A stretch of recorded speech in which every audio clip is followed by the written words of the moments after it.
जया एकादशी व्रत कथा। बोलिए जय श्री कृष्ण। धर्मराज युधिष्ठिर श्री कृष्ण से बोले, हे भगवान, माघ मास के शुक्ल पक्ष की कौन सी एकादशी होती है, कृपया उसका वर्णन कीजिए। तब श्री कृष्ण कहने लगे, हे राजन, इस एकादशी का नाम जया एकादशी है। इसका व्रत करने से मनुष्य ब्रह्म हत्या आदि पापों से छूटकर मोक्ष को प्राप्त होता है तथा इसके प्रभाव से भूत पिशाच आदि योनियों से मुक्त हो जाता है। इस व्रत को विधि पूर्वक करना चाहिए। पद्म पुराण में वर्णित इसकी महिमा की एक कथा सुनाता हूँ। देवराज इंद्र स्वर्ग में राज करते थे और अन्य सब देवगण सुखपूर्वक स्वर्ग में रहते थे। एक समय इंद्र अपनी इच्छानुसार नंदन वन में अप्सराओं के साथ विहार कर रहे थे और गंधर्व गान कर रहे थे। उन गंधर्वों में प्रसिद्ध पुष्पदंत तथा उसकी कन्या पुष्पवती और चित्रसेन तथा उसकी स्त्री मालिनी भी उपस्थित थे। साथ ही मालिनी का पुत्र पुष्पवान और उसका पुत्र माल्यवान भी उपस्थित थे। पुष्पवती गंधर्व कन्या माल्यवान को देखकर उस पर मोहित हो गई और माल्यवान पर कामबाण चलाने लगी। उसने अपने रूप, लावण्य और हाव भाव से माल्यवान को वश में कर लिया। हे राजन, वह पुष्पवती अत्यंत सुंदर थी। अब वे इंद्र को प्रसन्न करने के लिए गान करने लगे, परंतु परस्पर मोहित हो जाने के कारण उनका चित्त भ्रमित हो गया था।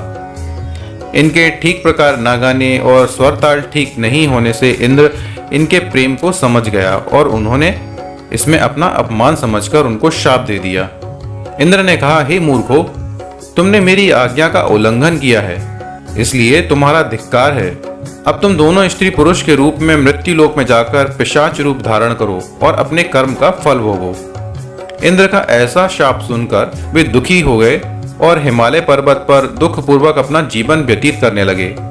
उन्हें गंध, रस और स्पर्श आदि का कुछ भी ज्ञान नहीं रहा। वहां उनको महान दुख मिल रहे थे। उन्हें एक क्षण के लिए भी निद्रा नहीं आती थी। उस जगह अत्यंत शीत था। शीत अर्थात ठंड। इससे उनके रोंगटे खड़े रहते और मारे शीत के दांत बजते रहते थे। एक दिन पिशाच ने अपनी स्त्री से कहा कि पिछले जन्म में हमने ऐसे कौन से पाप किए थे जिससे हमको यह दुखदायी पिशाच योनि प्राप्त हुई है। इस पिशाच योनि से तो नरक के दुख सहना ही उत्तम है। अतः हमें अब किसी प्रकार का पाप नहीं करना चाहिए। इस प्रकार विचार करते हुए वे अपने दिन व्यतीत कर रहे थे। देवयोग से तभी माघ मास में शुक्ल पक्ष की जया एकादशी आई। उस दिन उन्होंने कुछ भी भोजन नहीं किया और न कोई पाप कर्म ही किया। केवल फल फूल खाकर ही दिन व्यतीत किया और सायंकाल के समय महान दुख से पीपल के वृक्ष के नीचे बैठ गए। उस समय सूर्य भगवान अस्त हो रहे थे। उस रात को अत्यंत ठंड थी। उस रात्रि को उनको निद्रा भी नहीं आई।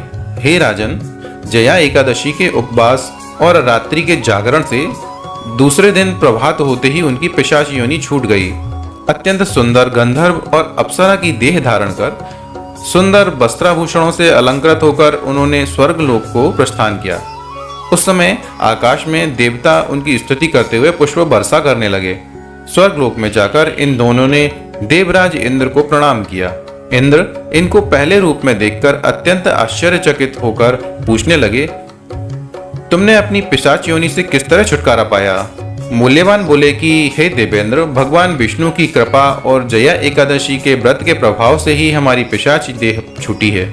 तब इंद्र बोले कि हे मूल्यवान, भगवान की कृपा और एकादशी का व्रत करने से न केवल तुम्हारी पिशाच योनि छूट गई, वरन हम लोगों के भी वंदनीय हो गए, क्योंकि विष्णु और शिव के भक्त हम लोगों के वंदनीय हैं। अतः आप धन्य हैं। अब आप पुष्पवती के साथ जाकर विहार करो। श्री कृष्ण कहने लगे, हे राजन, इस जया एकादशी के व्रत से बुरी योनि छूट जाती है। जिस मनुष्य ने इस एकादशी का व्रत किया है उसने मानो सब यज्ञ, जप, दान आदि कर लिए। जो मनुष्य जया एकादशी का व्रत करते हैं वे अवश्य ही 1000 वर्ष तक स्वर्ग में वास करते हैं। जया एकादशी के व्रत के लिए उपासक को व्रत से पूर्व दशमी के दिन एक ही समय सात्विक भोजन ग्रहण करना चाहिए। व्रती को संयमित और ब्रह्मचर्य का पालन करना चाहिए। प्रातःकाल स्नान के बाद व्रत का संकल्प लेकर धूप, दीप, फल और पंचामृत आदि अर्पित करके भगवान विष्णु के श्री कृष्ण अवतार की पूजा करनी चाहिए। रात्रि में जागरण कर श्री हरि के नाम का भजन करना चाहिए।